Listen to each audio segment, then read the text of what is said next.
What is up, my ducks and drakes? Welcome to the Crowded Lake, and today we're reading Chapter 3 of The Awful Battle of the Pekes and What's Possible by me. If you'd like to submit your own fic, whether you wrote it yourself or it's a fic you really like reading, go ahead and do so with the link in the description. It does not need to be from Wattpad, despite the title of the series. It could be from any fanfiction site. I'm not picky. If you'd like to read along with this fic, there are links to the Wattpad, AO3, and fanfiction.net links in the description below as well, if you'd like to do that. With that being said, here's Chapter 3, The Awful Battle of the Pekes and the Pollicles. Wait, he's done? Finally! Time for the awful battle of the Pekes and the Pollicles. Monk got giddy with joy from the hard work he put into entertaining his dad. He turned away from his dad and gestured to the crowd, urging them to get excited with him and get ready for the performance. The cats scattered like mice, leaving Monk to the center just as rehearsed, bowing to Old Doot and starting the number. The awful battle of the Pekes and the Pollicles. Monk made sure to enunciate the way Tugger told him to, spitting out each consonant so his father could hear clearly. Of joining the fray, and they... He conducted the barking with his hands, hoping the other cats would know when they were supposed to bark. And they did. They barked correctly. Everything was going to plan. Munkustrap 100% stole the show, putting his all into every movement and tick. Everything was perfect. That was until Mungo, Jerry, and Rumpleteazer made their way out onto the stage. They forgot their choreo for their interaction, as if their movements weren't just what he was describing in the lyrics. Then Mungo, once again, barked twice. Monk put his paw to his chest to try to get him to understand. But the next round, he just did the same thing. Monk wouldn't let that stop the show, though. Next, Teaser had to go into a split and wiggle her tail. But instead, she started rubbing up against Monk, which, for starters, he was monogamous and was very uncomfortable with that. But more importantly to Monk, that was not the choreo they practiced. He shoved Teaser off of him and continued narrating.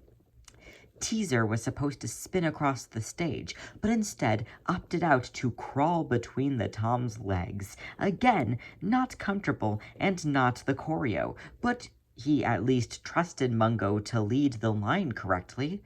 Until he couldn't, Mungo ran directly into Monk, doing more circles than they were supposed to.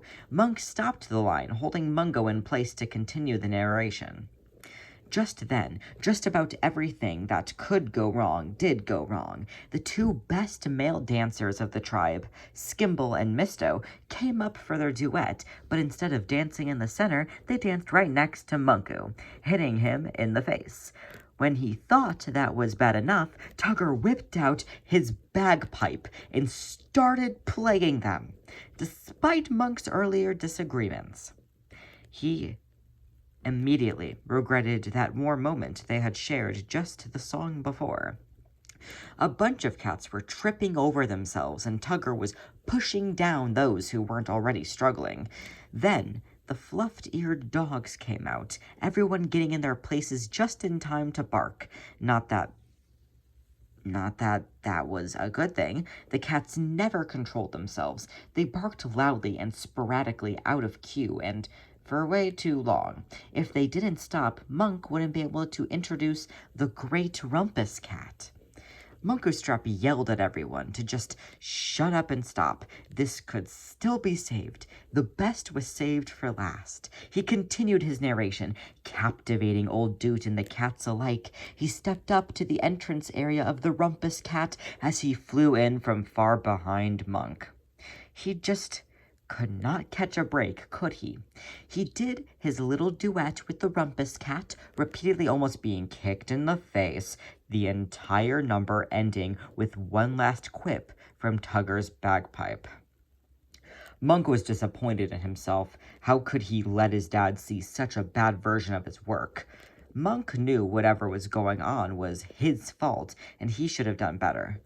Monk looked up to Old Doot as he talked after the show.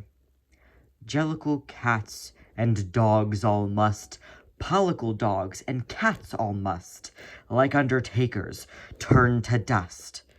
Monk let his breathing catch in his throat. What in the world could that mean? Of course we live in the dust, we're outside. We're much cleaner than those dirty pollicles, though. The great rumpus cat would know.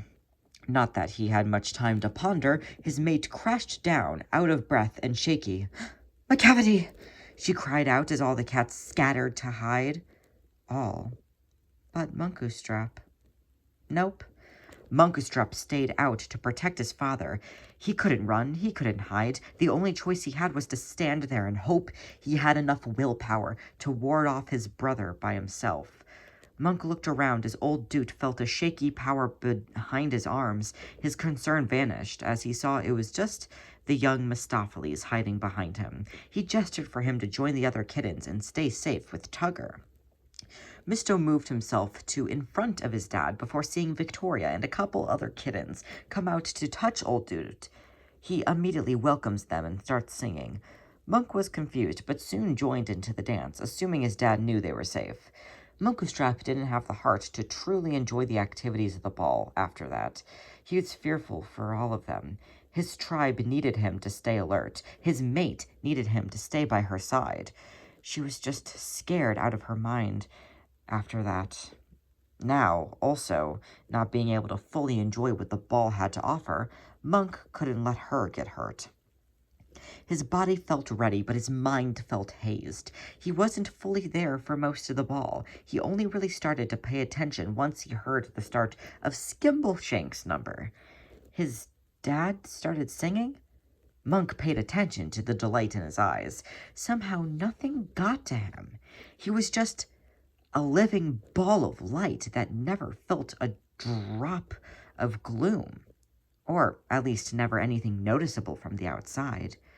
After the train crashed, Monk saw his father trying to join in the fun, so next time they trotted in a circle, Monk took his father by the back and walked him around with the rest of the cats. This plastered a big smile onto his father's face. He got so much from the simplest pleasure.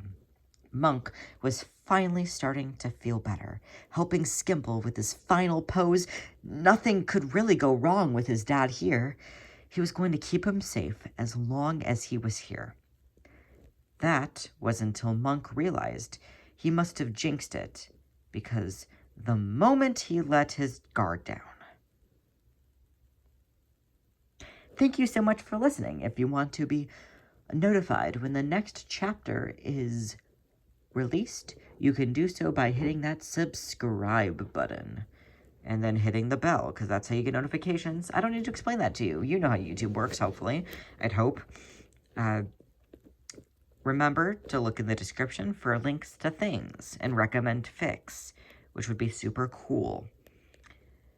With that being said, thank you so much for listening, and much like Munkustrap trying to absolutely shake all of his family all at once, do your best.